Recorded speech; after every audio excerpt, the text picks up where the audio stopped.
তো ভাবার বিষয় না। আসসালামু আলাইকুম মোসাদ্দেক। কি বলছি? আমি সেই ব্যক্তি। দিয়ে বললো যে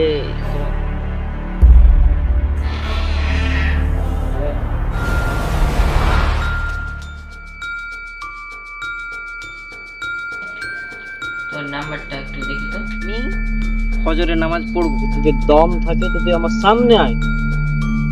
নিশ্চয় মুমিনদের উপর নির্দিষ্ট সময় নামাজ পড়া হচ্ছে ফরজ।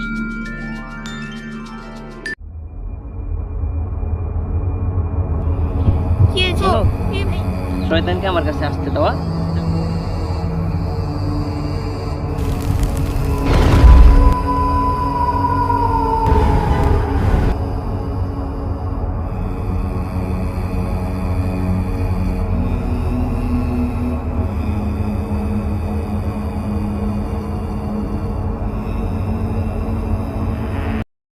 আসো, দেখা হবে, কথা হবে এবং প্রমাণ হবে কে ইসলামের পক্ষে আর কে ইসলামের বিপক্ষে, কে আসলে হিরো আর কে ভিলেন।